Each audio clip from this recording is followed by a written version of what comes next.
They are also known as RAM.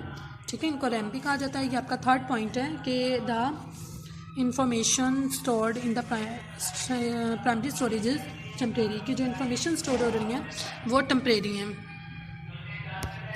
ठीक है, और टेम्परेरी का मतलब है कि आर्जी तौर पर वो स्टोर होती हैं। प्राइमरी स्टोरेज डिवाइसेस जो हैं इनमें थ्री मेन हैं पॉइंट के। सबसे पहले तो प्राइमरी स्टोरेज डिवाइसेस इंटरनल होती हैं, अंदरूनी होती हैं। ये कंप्यूटर के अंदर पहले से ही मौजूद होती हैं। इन्हें रैंडम एक्सेस मेमोरी भी कहा जा सकता है। इजीली असेस कर सकते हैं हम इसको, और सेंट्रल प्रोसेसिंग यूनिट रैम को यूज़ करता है ताकि किसी भी तरह की इंस्ट्रक्शन जो है इसको स्टोर किया जा सके।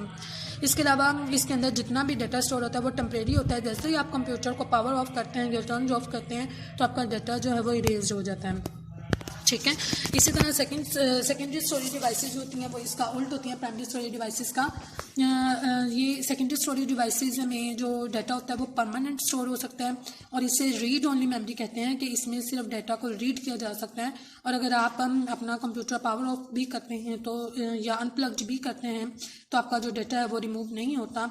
अब इसमें सेकेंडरी स्टोरेज डिवाइसेस में DVDs, flash drive, hard drive और यूएसबी, ये सारी एग्जांपल जो है वो सेकेंडरी स्टोरेज डिवाइसेस की हैं।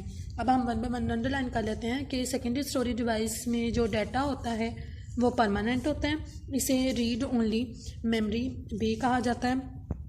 ठीक है, और सेकेंडरी स्टोरेज डिवाइसेस जो हैं वो इंटरनल और एक्सटर्नल होती हैं, और उसमें example DVDs, flash drive and hard drive, ये सब जो हैं वो सेकेंडरी स्टोरेज डिवाइसेस की एग्जांपल्स हैं।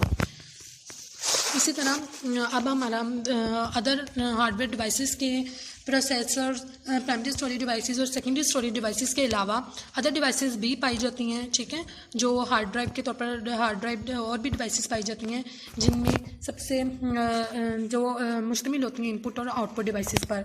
ठीक है, इनमें इनपुट और आउटपुट दोनों तरह की डिवाइसेस पाई जाती हैं। इनपुट का काम क्या है कि वो जितनी भी कंप्यूटर के अंदर इंस्ट्रक्शंस हैं उसको देने में मदद देती हैं।